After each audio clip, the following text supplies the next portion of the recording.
That's it. It says you're live. So that means I'm live. Here we go.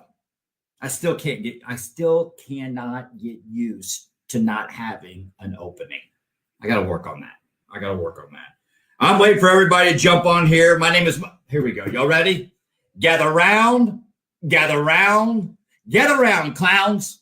The girl backstage ain't no clown. I'm the clown. And Fritz is a clown too. Fritz and I are clowns, but she ain't no clown. In fact, Fritz and I have totally outkicked the coverage. Okay. We don't, with Rachel Stacy and Hanna Fobare, I don't know. I'm really questioning, are they really sober? If we just don't want them to sober up yet. Okay. Michael Moulton, Into the Rock, coming to you live from Dallas, Texas, baby. D-Town, the 214, where we talk about drug addiction on this show. Yeah, you're in the right spot, okay? Don't change the channel yet, because we also, if you're saying, well, drugs is not my problem, alcohol is, bingo, alcoholism. We talk about that here on this show because I am duly diagnosed. I am a recovering drug addict, alcoholic, and by the grace of God, I've been clean and sober since May 29th, 2017. If you're in recovery and you want to share your sobriety date, put your sobriety date in the comments. That's what we talk about in this show. We also talk about hurts, habits, and hangups. We talk about codependency. Okay. This show is, we're on 3 years. Can you believe this? 3 years, 5 nights a week.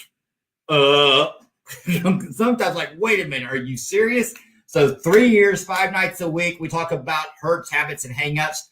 But most importantly, on this show, we talk about solutions, spiritual solutions for my human problem. So get this shared out. So how do we do that? Okay, before we do that, because I know Hanna backstage and they're all sharing it out to all their sites. But what you do is you go to, there it is. You go to Into the Rock. All right. And then you share it out so everybody can see it, because you never know that something might be said, something might be typed in the comments that could save someone's life, because that's what it's all about. Recovery's fun. Living in recovery is a lot of fun, but people who are in early recovery might be scared right now. And we want everybody to know that Into the Rock is a safe place to hang out. It's a safe place to send messages, and it's a safe place to make comments in the comments. So I want to get this shared out to our Facebook Live group, and then I'm gonna bring our guest on, because did I tell you all we got a show tonight? Oh, we got one tonight, and let's see here. Bam, there we go. All right, I'm done with that.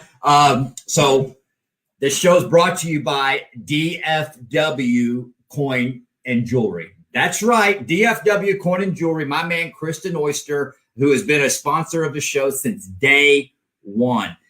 As a matter of fact, Kristen Oyster used to Uber me from my sober living house to the iHeartRadio studios. That's the first time I've shared that. That's right, he did that. He would Uber me from there to iHeartRadio studios for me to do the show. Right.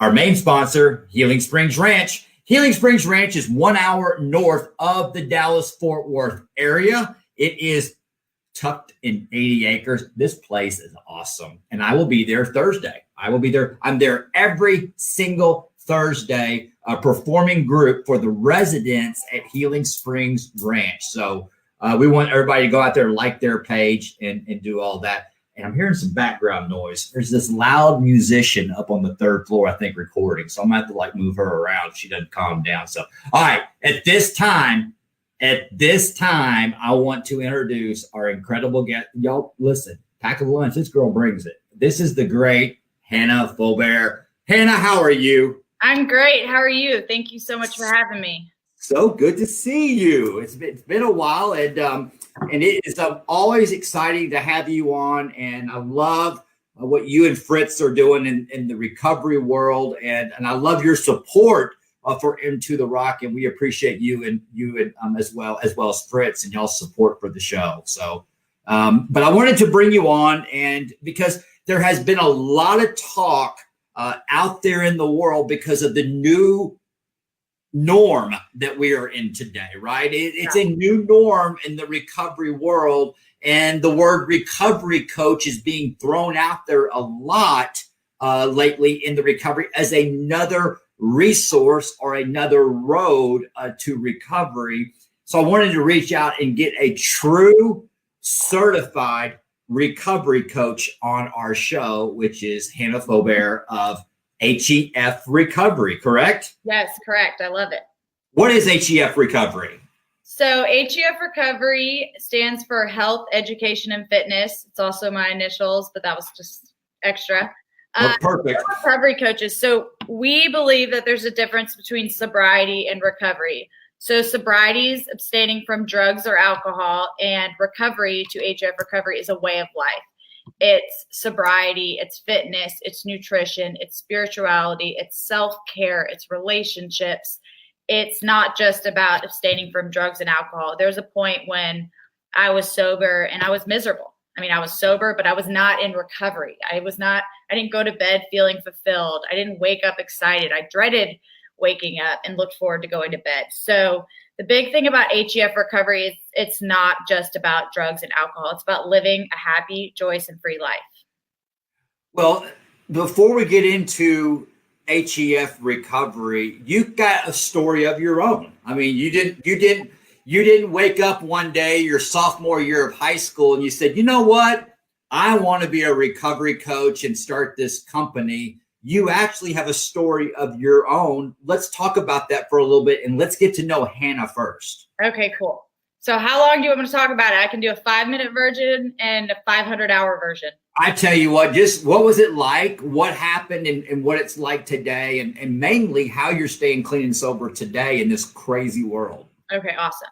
So I'm Hanna, obviously. I'm 28 years old. I was born and raised in Dallas, Texas. I'm the middle of 3 girls. My older sister's Caitlin. My younger sister's Maggie. I think Maggie's on here with my granny. So I grew up with a lot of structure. I went to an all-girls private school. I played competitive soccer. In high school, I went to school, played soccer, went to bed. Like I said, rigorous structure. I was recruited to play at Clemson University. So the structure continued. In high school, I drank sometimes on the weekends, but it did not take over my life. I had a pretty normal childhood. I always tell people I kind of had it all and lost it all really, really quickly. So I went to Clemson, played soccer, and in high school in Texas, I was this seems really shallow. I hate saying this, but I was the best. That was my identity. I was a soccer star. I was a soccer player. And then I get to Clemson. These are all the top recruits in the nation. Right. Worst. So my self-esteem dropped. I impulsively quit soccer and I lost all my structure. The biggest thing that soccer provided, like I said, is structure, but it was who I was. I felt fulfilled. When I played well, I felt great. When I played poorly, I felt terrible. So it was kind of looking back on it, it was kind of a codependent relationship with soccer. Soccer in a way became your drug of choice. It became your God. Yeah. Soccer was my higher power. Yeah. So I impulsively quit soccer one day. And I remember the next week being like, oh, so when you play soccer in college or when you play sports in college, you have class checkers. So if you don't go to class, you run. You didn't drink on the weeknights. You traveled every weekend. You had study all hours. Very, very structured. So I remember the next week being like, I don't have to go to class. Oh, I can drink tonight. So my structure, it went out the door immediately. The first night I quit, I smoked weed for the first time. I had never smoked weed. We were drug tested all the time with sports. And it just wasn't, I just didn't think anything of it. Right. So I smoked weed for the first time. I was in a relationship and it became a really unhealthy relationship. I think my addiction at the beginning was really glamorous. I was partying. I was having fun. I joined a sorority. And then it got really, really dark. So first it was so fun. And then it became an addiction. I was taking Xanax. I was smoking weed every day. At first I was going out, and then by the end of it, I was just doing drugs alone in my bedroom. I was in a relationship at first that was pretty healthy. then codependent, became abusive in many ways, just very, very toxic. And I didn't know how to handle my emotions. I think a big thing about soccer, too, is such a huge endorphin release. When I quit soccer, I stopped working out. I stopped going to classes. I kind of just lost control of my life and went balls to the wall.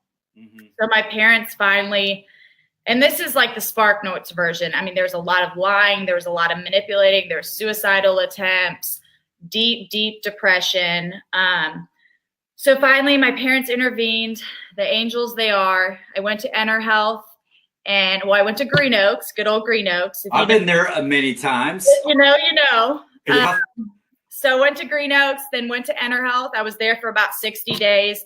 And I just went there because to get my family off my back. I really did not think I was an alcoholic, an addict. I just thought I needed to go there, get away from this guy, get off Xanax, stop smoking weed, and just do some soul searching. Right. So I went there and was there for about 60 days. And Enter Health was amazing because it's dual diagnosis. And for me, for a lot of addicts, the drugs and alcohol come first and then the mental illness. And for me, the mental illness came first and then I coped with drugs and alcohol. So they really go ahead. What do you mean by that, Hanna? The mental illness came first. And what do you mean by dual diagnosis? Which one do you want me to answer first? Anyone. Okay, cool. So, I suffered from depression and anxiety from as long as I can remember. I say I had it all and I lost it all, but looking back on it, I always struggled. Nothing was never enough. I could be surrounded by people. I always had a lot of friends. I could be surrounded by people and still felt alone and a little bit different. I had really low self-esteem. Like in high school, I would lie about my grades, lie about how many goals I scored. So I think, yes, I didn't smoke weed or take Xanax in high school, but the mental illness was definitely there. Gotcha. Whereas some people start with drugs and alcohol and then they fall into really, really deep depression. So where was I? Well, we were talking about the dual diagnosis, and then you went to you were spiraling out of control. The mental illness came first, then the alcoholism and the addiction. So, what happened? What was that moment of when you knew it was enough and you had that awakening? Okay, so I went to Enter Health for 60 days, got out of Enter Health, still thought I could drink again, still thought I could smoke weed on the side, lived with my parents for about a day, and they were like, we've had it. Then they sent me to Patton House. Patton House, there was a girls' house, and I was the first client and the last client, if that says anything. Yeah. We were out of control. Went to Patton House. This is when I was talking about earlier. I was sober, but I was miserable. I was like a dry drunk. I looked forward to going to bed. I dreaded waking up. I was totally going through the motions. I wasn't working a 12-step program. I was still lying and manipulating. I was drinking. We'd go on picnics with my roommates and we'd drink at the park. And finally, so I think I got caught drinking once. They didn't kick me out. Then the next time I got caught drinking, they said, okay, you have to find somewhere to live. So at this point, my parents are very, very supportive. They're paying for everything. They're supporting me emotionally and financially. At this point, they're doing whatever they can to help. So I remember calling my dad and saying, hey, Dad, I got kicked out of sober living. Can you come pick me up? And I've never heard anything like this, but he said, hell no. We are done. I'm taking your debit card. Put everything in your car. You figure it out. We'll pay for your medicine. So like my antidepressant, but that's it. We are done. Wow. So my parents totally cut me off. So I ended up going to, and at the time I was like, I was just, how could you do this to me? You don't love me. Why would you cut me off? I'm suicidal. I want to kill myself. How could you do this to me? Right. So, but I can confidently say now that saved my life. So they cut me off. I was so mad. I went to Maggie's house, which is a 2-week non-medical detox. It's free. Most amazing place in the entire world. I remember calling my mom, hey mom, I need some shampoo. Nope. We're not bringing you a thing. Nope. They totally stuck to their boundary. Was there for 2 weeks. And then I called my mom at the end of the 2 weeks and said, okay, I did the 2 weeks. Like, what's next? Can you pick me up? We're done. Then I ended up going to Maggie's house, got me connected with Nexus. And I was at Nexus for 45 days. So I went to went from going from one of the bougiest treatment centers in the world to Nexus. So I went to Nexus for 45 days. I always tell people this. I remember walking in with my Louis Vuitton bag and walking out with cornrows. So that kind of just shows the shift of everything. I walked in being like, what is going on? Who are these people? I can't connect with them. I have such a different background, like kind of disgusted and honestly very judgmental. And then I walked out of there like, we are all the same. We have the same problem. We have the same solution. Doesn't matter if you went to Hockaday or you didn't even graduate. We are same problem, same solution. So Nexus Enter Health was awesome because I really got to the root of the mental illness and got a lot of work with that. But Nexus was such a humbling experience. Yeah. I needed to experience that humility. I needed to realize that I have nothing and I'm sick and tired of being sick and tired. I never knew in your story that you were a graduate of Nexus. And for the listeners and the viewers right now, Nexus Recovery is an all-women's recovery center that caters to indigent females seeking help for a recovery. And I wanted to paint that picture so everybody understood. And they also, what's so great about Nexus, and I've done some events for them, what's so great about Nexus is that they will allow women to bring their children to Nexus. There's an adolescent program too, which is pretty awesome. Yeah. Go ahead. So Nexus, I think that's when I hit my bottom. I realized I had absolutely nobody in my life. And for the longest time, I was pointing fingers. I was like, well, this happened in my childhood and this happened with this boyfriend. I was abused by this person and pointing fingers to everyone. And I think in Nexus, it's when I realized I'm the problem and I'm the solution. And I have however I'm doing life right now isn't working. So it's time to change. Like I said, I got sick and tired of being sick and tired. And that's when I started to turn my life around. Then from there, parents my dad visited me once in Nexus, and I think my mom did too. And so they were there for me, but they were not providing anything more than that. Were they being coached? Sounds like they were being coached. Yeah, okay. They were. So, which is amazing. So I remember when I was in Nexus over the summer. And I remember when I first got there, my mom or my dad told me this a couple of years ago, and it's so touching and powerful. So I remember thinking my family was traveling or, doing whatever they do over the summer, having the best time without me, and thinking my mom didn't care at all. And she was so glad I was out of her life. And I think it was my dad told me a couple of years ago that my mom sat outside of Nexus every single day just to see if she could get a glimpse of me. And that was just, I don't think I ever realized how hard it must have been for her. I thought now I do, but at the time I just thought she's probably so glad Hannah's gone, the hurricane. So that was really touching. I got out of Nexus after 45 days and then went to Oxford House. And Oxford House was awesome. And Oxford House is sober living environment. I actually was in Oxford House for a little bit. And it's sober living homes all over the country, right? Is that correct? All over the country. There's some out of the country too, I've heard. Wow. Okay.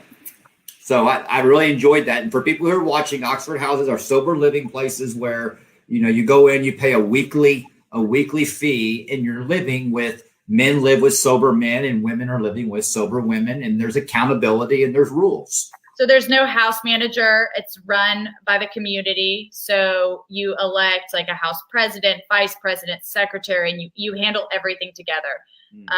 And it's cool because you hold each other accountable. Right. It's kind of empowering. So I was at Oxford House and I needed to find a job.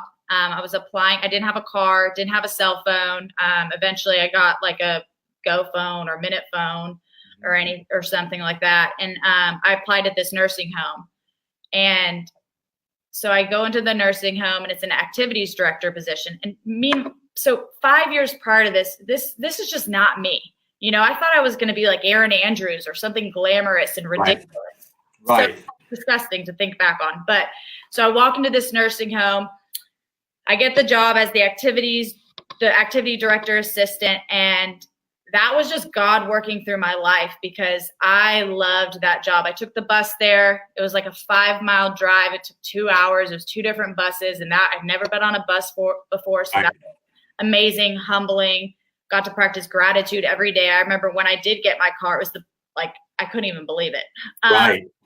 So I worked there for a while, got promoted to activities director. I thought that was so cool. And those old ladies loved me when I felt like no one else did. Come on. And that's when I realized I wanted to work with people. I loved I loved playing bingo with them. I loved making them milkshakes, making cookies. I loved kissing them, doing exercises. It all worked out perfectly. So then eventually, and going to Maggie's house in Nexus, like one of the biggest things that it helped me with was gratitude. So I remember when I was at Nexus, I was sharing a shower with 20 other girls. There was there's all types of things. And then I get to Oxford and I'm sharing a bathroom with 4 girls. And I was like, this is awesome. This is the coolest thing ever. And then, it was the best feeling ever. I had a whole new appreciation for life in the little things. Right. So after Oxford House, I moved in. My relationship with my parents finally, after about a year, got a lot better. My sisters understandably had a really tough time with all of this.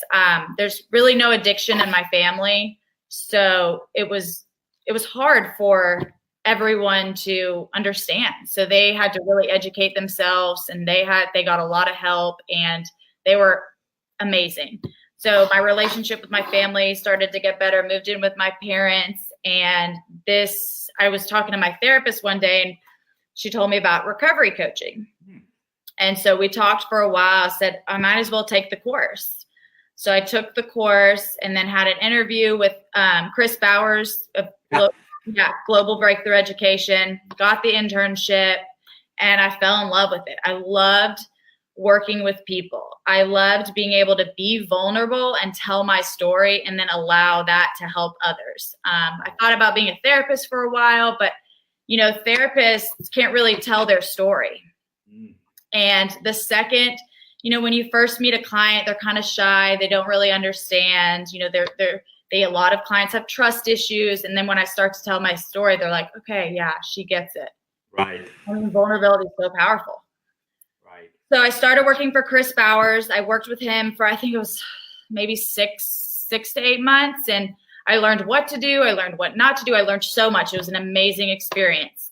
But I always had a vision to start my own company and really incorporate, like I said before, recovery, not just sobriety. So fitness, nutrition, relationships, all of the above. So then I just did it.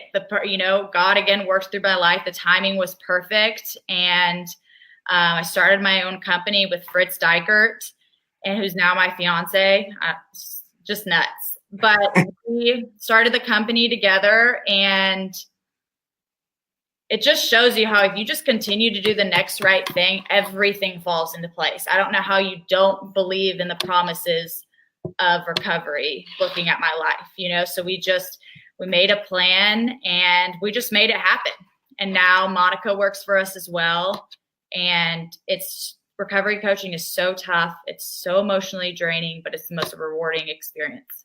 Well, and the neat thing that I hear about your story is it took you and I both are so similar in our stories. And I want everybody to understand this.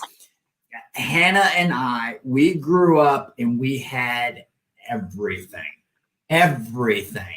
And we had to be stripped of everything, okay, to realize that we had no power over anything, right? Mm-hmm. We had to get to extreme humility.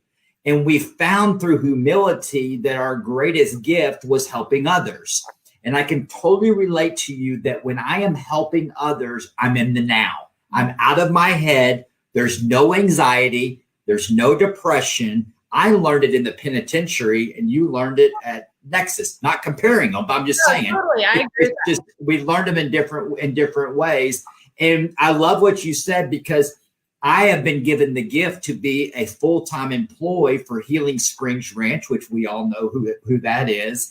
And I get to go there on Thursdays and work with the residents to tell my story and Awesome. to teach them and coach them on how to do long-term recovery. We just don't go to treatment, they fix us, and we go home and start drinking normal again. That's not how it works, right? That is one avenue. Then there is what you're doing called the recovery coach, okay? So I want to walk through what is a recovery coach. And let's use the drug addict alcoholic that is hiring Hanna for your services. What happens? How does this work? Okay. So we usually get our clients from treatment. So Okay. what happens is the treatment center, but also we get clients off the streets too. So just Right. who don't need detox or anything, more life coaching. So we usually get, if we're talking about the alcohol or addict, we love to get our clients from a treatment center. What we do, Right. we meet with the discharge team. So we like to meet with the psychiatrist and the therapist of the clients. So the client that's in treatment still, psychiatrist, therapist, discharge planner. And just, we like to get a clear diagnosis of what's going on. We need to assess. So we have to assess if we're even equipped, if we can connect with the person. So we meet with the team, then we meet with the client, and we kind of interview each other. So it's interesting. When we first started HEF Recovery, I remember the clients were interviewing us.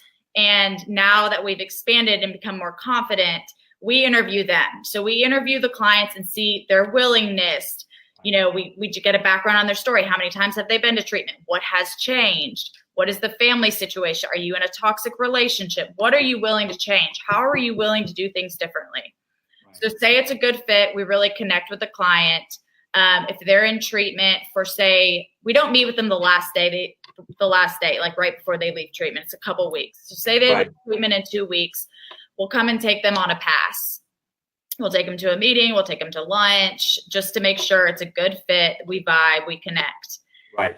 So once they get out of treatment, we're usually the first person they meet with, and we make a recovery plan. So that involves short and long-term goals. Okay. So every single week when we meet with our client, we start with short-term goals. So they're very, very detail-oriented. So sobriety goals could be go to 5 AA meetings in 1 week, and you write down what meeting, what time. You get it all on paper. What meeting, what time, and then underneath that, make coffee for group. Reach out to 2 girls on Tuesday. Ask, so it's very detail oriented. We push them on the goals. Another sobriety goal example could be therapy with Kara which is a therapist name, therapy with Kara on Thursday. And then underneath that, 3 things that you want to talk about in therapy.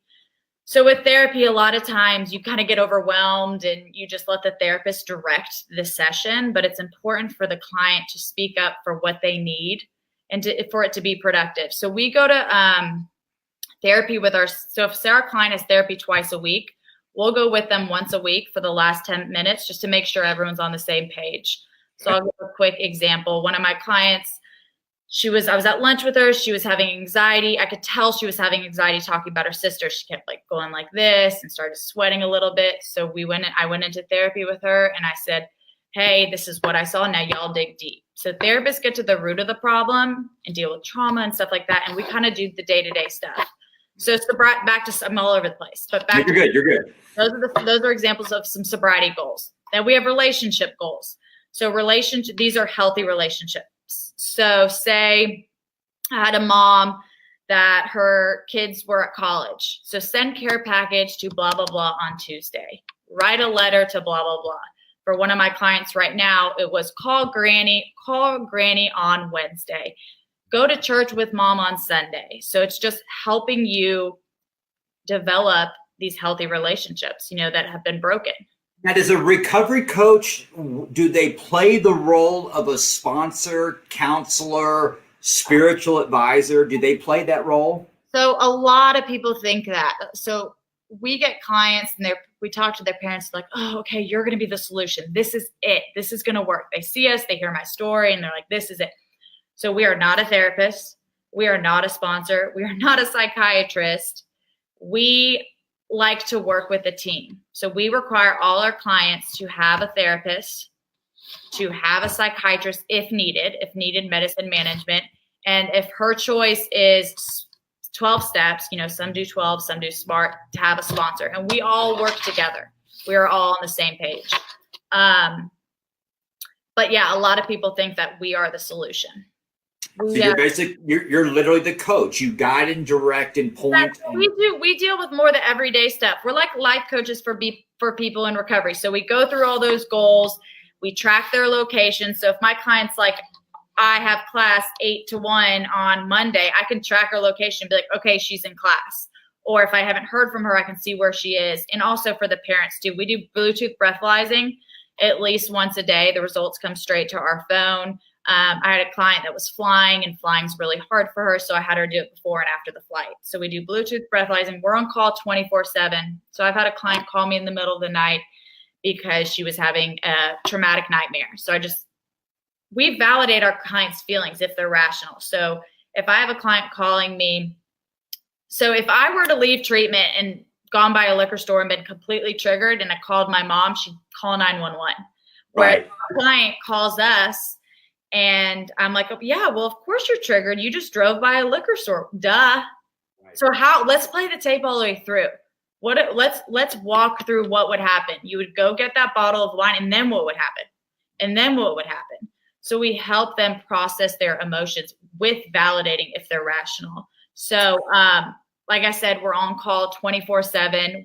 HEF does social events every weekend. Of course, right now we can't, but we've done ranch getaways, of course, bowling, movies, all the girls or women will get together for lunch. That's a huge part of it, having a community.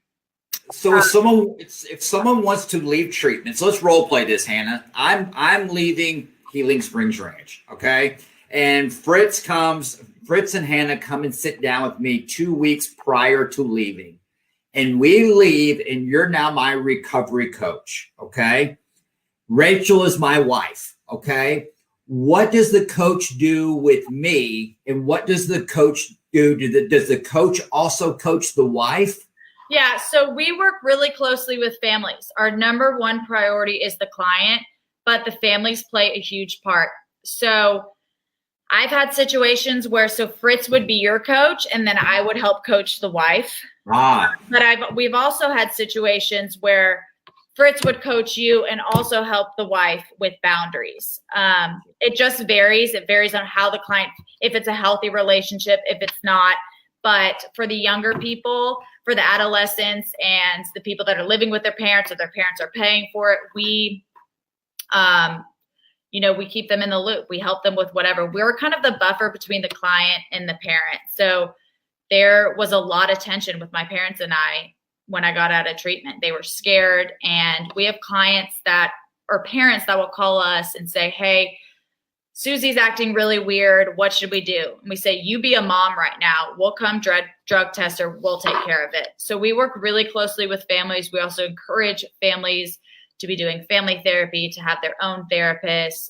If it's a family disease, it affects everyone. But our clients are our main priority, but we work very, very closely with the families as well.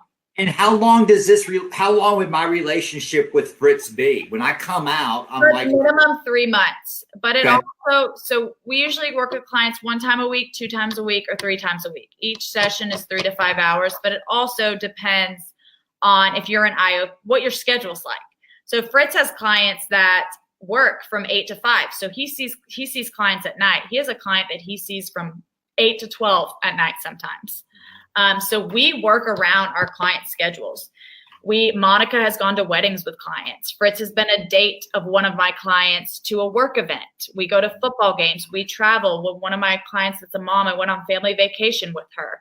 And when we meet their friends, we're not like, hi, I'm Hanna. I'm their recovery coach. I don't care what my client says. She can tell them I'm her cousin or her friend.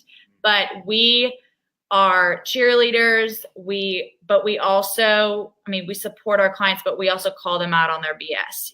We don't just tell them we're not just friends. A lot of the other clients are like, are you just a paid friend? But our clients don't always love us, but usually when they process it, they come around and they're like, oh, okay, you're right. Well, the good thing is that you are in recovery and you're one of us. We speak the same language and we get it.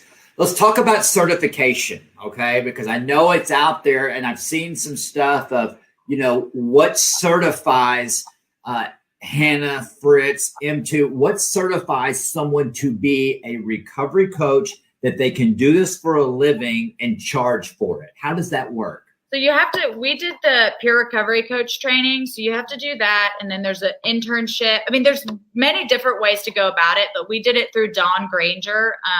That's who the first company I worked for had me do it through. And you do the training, and then you have to get your internship hours, and then you can start working with clients. But the thing is, with recovery coaching, I always tell people, it's not about, yes, you have to be certified. You have to have the training. But it's not about all of the trainings you've done, where you went to college. It's all about being able to connect. It's not what we do. Anyone could have the plans we make and say that it's who we are. So we are able to connect with people. And that's really the key to being a recovery coach. And one thing that I've learned, and you and I talked about this prior to the show before, when I went to get certified and did the class, okay, I went in there so narrow-minded. And as we know, I'm a spiritual guy. I'm a God guy. I mean, that's what it took for me to get sober. So I get so tunnel visioned on this is the way for sobriety. So if I were to come out of treatment, okay, and I say, hey, Hanna, Fritz, I'm not doing this 12-step stuff. I don't believe in God. I don't want to do any of that, but I do want to get sober. Is that something that y'all work with? Yeah, so that is definitely something we work with. We tell them, so Fritz and I both, the 12 steps were a huge part of our solution. But we're big believers. There is it's a combination of a lot of things. The 12 steps, working out, relationships, therapy, psychiatry. So when we meet with our clients, if we see the willingness, we will work with you. If we see the honesty, we will work with you, and we will create a treatment plan and make goals and empower you to achieve these attainable goals. But we do, we like our clients in 12 steps or SMART, but we let you make your treatment plan, because I think a big thing is when you're getting sober, you feel so out of control. So I think it's important to empower clients to have a say in things. You feel so out of touch with everything. And then we challenge you on what you create, and we create a treatment plan or a recovery plan for you. But what about, so you've got the, I love what y'all are doing, that y'all are getting people out of treatment that obviously are detoxed and have some sort of foundation, that they're working with. What about the people who reach out and say, listen, I don't want to go to treatment. I don't want to leave my job, and all these things. Yeah, we definitely have to turn people down, but we'll always provide resources. We do not just work with people so say a treatment center sends us people, we don't just send people back because they sent us people. We do not work with people that do not want to be sober. So we've had clients that we meet with, they're adolescents, and they're like, I'm just doing this because my mom wants me to do it. Just please. And we're like, absolutely not. We're not going to waste your parents' money, your time, our time. So if we don't see the willingness, we will not work with you. Recovery is a privilege. It's not a punishment. Ooh, I like that. I like that. I guarantee you Randy Smoot's going to get that quote. That's a new Hanna Fobare quote that's going to be out on Into the Rock. I love it. We don't work with everyone. I think there's a lot of people in that industry that will, but and also if we get clients and we're not equipped, we'll send them to someone else. We get a lot of calls every week, like from family, friends, or people we know, or people that have heard about us on Instagram. Can you please help? Can you please help? And we say, you need a higher level of care. Here are some resources, or this person, or she needs detox, or he needs inpatient. So every person that calls us, we do not work with them. We make sure it's a good fit. It's kind of like what I said before. When we first started HEF, people were interviewing us, and now we're interviewing the clients. And we want to help people. What is the industry standard on what stuff like this cost? I mean, this sounds like a privilege. This is a privilege to have a recovery coach. I mean, does insurance cover stuff like this? How's this work? Yeah, so I'm sorry, Michael, I'm not really comfortable talking about what our prices and stuff, but insurance Perfect. does not cover it, and it is expensive. Yeah. So it always call Fritz, or I mean, he's the money guy. I don't like asking for money. I don't like talking about money. So it's a commonly asked question that I've been approached with, in this industry. I said, heck, I don't even do this, so I don't know, but it's a third party operation, to call it that. Totally is. And a lot of our clients, more money, more problems. A lot of our clients have a lot of money and just don't know what to do with it, and they need to hit their bottom. So it's definitely expensive, but we're 24/7. In your at the history of HEF, okay, what have you seen? What has been the best formula of seeing people experience long-term sobriety? If you were to come on the show and say, hey guys, I've got to tell you something. Out of the last 10 clients that we have, these 10 people did this, and this is how they're staying sober. What is that consistency that you're seeing? It's just, for me, the clients that do well are rigorously honest. The clients that don't do well, I'll call them, are you having any cravings? No, everything's great. Everything's good. There's been a lot of, it's okay to not be okay these days. And I live by that. I tell my clients every day, when I call, it's okay to have a terrible day. I have bad days. I have ups, downs all around. And the clients that are successful with HEF are honest. That's the key to recovery. I mean, really, that's the key to life. And I had to learn that the hard way, because I was a compulsive liar. I can totally relate to that. I was too. I would lie like a rug, like they say. Yeah, I mean, It's so good, and I'll be honest, and for all of our viewers and everything, Hanna was scheduled to be on the show last week, and I literally texted Hanna, this is recovery for me, and I said, listen, do you mind if we reschedule? And you responded back immediately, and I said, I just need some time off. I need a break. The old me, I would have made up some big story that I was buying some big real estate deal, and yeah, totally. That would be the old me too. And I think that's very important that this past year have really had to practice is self-care. It's important for me to realize that work is not my higher power. I still have to work a program. I need to be by myself. I need to meditate. I need to go to meetings. I need to have my own therapy. So I have therapy once a week. We have couples therapy every other week. I work out daily. I mean, I have my own program. But I remember when I started this company, I kind of lost sight of myself, because I was giving. But that's self-care is so important. And just because you're helping others doesn't mean you're okay. That really helps me right there, because you just reminded me that's what we have to do. I have to remember I am an alcoholic and I am a drug addict in recovery, Exactly. And we've got to do that as far as self-care. What are some self-care tips that you're giving to your clients during this pandemic when people are going, knucking futz right now? Oh my gosh, everyone is going. Really just depends on the client. I mean, a big thing always, it's just so cliche, is just gratitude.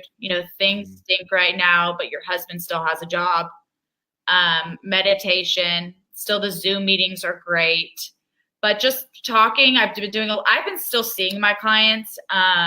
We haven't really taken not many new clients because of COVID, but we're still seeing our current ones, walks and stuff like that. But I think working out is really important, calling your sponsor. And like I said before, it's okay to not be okay. It's okay to have a horrible day. It's okay to have anxiety, but you have to process it. How are you going to be in the solution? So one of my clients called me today and she said, I'm just so fearful of she's a younger girl. I'm so fearful of what am I going to do with my future? What should I do with my life? Am I going to find a boyfriend? I said, well, I don't have a group of friends. I'm comparing myself to all these girls on Instagram and they have all these friends. And I said, well, how are you in the solution? Are you applying to jobs? Are you reaching out to friends? To have friends, you have to be a friend. Are you praying? Are you the biggest question is, your feelings are valid. You cannot control your feelings, but what are you going to do with them? Right. Yeah, I like that. Well, so you've got big plans coming up. You're engaged. I'm engaged. You're engaged. And so when is the big wedding with you and Fritz? So we're getting married May 22nd, 2021. May 22nd, 2021. Target. And we're looking at the first quarter of 2021. So we're looking at that too. So it's going to be an exciting time. Let's talk about that real quick to end the show. We got about another 15 minutes. Okay. This is something that's very, very important. And I'm also hearing this in the recovery community that people are so bored and so scared. They're jumping into relationships. As a recovery coach, let's role play this. A young girl comes to Hanna. She's working a program of recovery, and let's say she is doing the 12-step program. What is your counsel for people early in recovery wanting to get into relationships? Absolutely not. You want to think about it a second? Girl, I've been there, done that. Absolutely not. So, it's different when I have clients that are married or in healthy relationships. That's totally different. I'm not telling them to divorce. I'm not telling them to break up. I'm helping them work on healthy boundaries with that person. But young girls or even just single people, it's so important to work on yourself and love yourself. And for probably about the first year in recovery, a lot of times females go to men to fill voids. Oh, if he thinks I'm pretty, I'm pretty. Or if he likes me, I like me. And codependence is such a big thing early in recovery. And I think it's so important to just work on yourself and be okay with being alone. Be okay with watching Netflix and going to bed early and not have to be on Instagram or texting a guy. So I really think it's important to work on yourself, find who you are, and not be in a relationship for about the first year of recovery. It takes about a year for the brain to heal. So it's neat because your story of you and Fritz is kind of like Rachel and I. It was just an accident. We started out as friends at first. I mean, she was a guest on my show and I had to ask her, it just all happened naturally. And I share that with people because I'm a God guy. And I truly believe that when God knows that you're ready to go to the next step in a relationship, God puts that person right in your path, really when you're the least expected, right? Yeah, and it's important for people looking to get into relationships to just start with a friendship. You need to start with a foundation. You have to get to know the person. And for me, with Fritz, I fell in love with him emotionally before anything. Right. I remember talking to my therapist and saying, I'm just used to these like crazy, passionate relationships. And she's like, Hanna, passion isn't always good. This is stable. This is safe. This is perfect. And I was like, right. I mean, I had no question about it, but it was just different. I can relate to that because we always went in because it was always chaos. Our hair was on fire. And that was what we thought was normal. And today relationships, a healthy relationship we go into and we really recognize, that we're not the same person. We don't think like we used to. And it kind of baffles us sometimes. So I look forward to watching y'all's relationship grow. And it's been fun to watch on social media. And so let me ask you this. What program how is Hanna staying clean and sober today? What are you doing to stay clean and sober? So a lot of things. It definitely, I think sometimes people forget I'm in recovery. I think not my family, but my friends and stuff, they just see me as this recovery coach and I own this company and I'm always helping others. But I have bad days and I have good days and I have old behaviors that creep back in, and with codependency, it's self-esteem. And so it's so important for me to work on my recovery. So I see a therapist once a week. We have couples therapy every other week. I go to meetings, 4Ds, actually been doing an outdoor meeting, and also one at Chris McGuire's house. I've been doing that. Working out is huge for me, that natural high. And it's just a time where I don't have my phone and I can disconnect and just sweat, which I love. Working on my family relationships, community, when we were doing, when this COVID stuff wasn't going on, help community service. I mean, pretty much everything, but it's important for me to continue to journal, pray, meditate. And, I remember hearing someone in a meeting say, It doesn't matter if you have 0 days or 500 days, you're still powerless. So like step 1, 2, and 3 every day is so important for me. Yes, it is. You know, sometimes I'm around drinking and I'm like, oh, that looks nice, but it passes. But just remembering step 1, 2, and 3 and just practicing what I preach. The cool thing is I get to do really fun things with my clients. Our recovery plans look pretty similar. So I love what I do, and helping others helps me so much. You know, seeing where they were and where they are now, and just my life was so similar to that. It's humbling, it's powerful, and I love what I do. It's the best thing ever. It can be draining, but it is the most fulfilling thing in the world.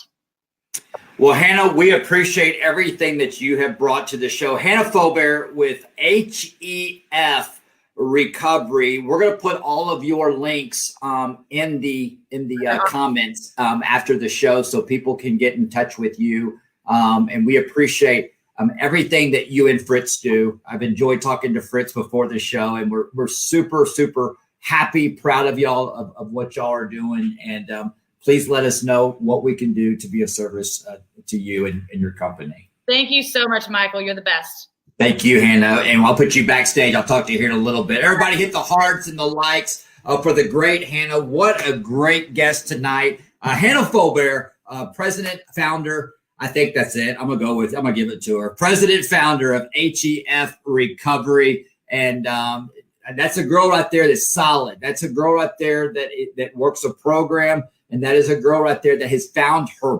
purpose in life. I tell you, ladies and gentlemen, when we find our purpose in life, life becomes so easy. I remember life was such a challenge. Every day was a challenge. And, I love what she said. I look forward to going to bed and I hated getting up. Okay. God, I can relate to that. All I wanted to do is just go to sleep, stay asleep. And I did not want to get up. And that's not our life today. Hanna Fobare with HEF Recovery. We appreciate you so much. Tomorrow night, we'll be back here, same time, same place. I got 3 words. It's got 8 letters and 1 meaning. And that is, don't forget this, I love you. And from everybody into the rock, HEF Recovery, good night.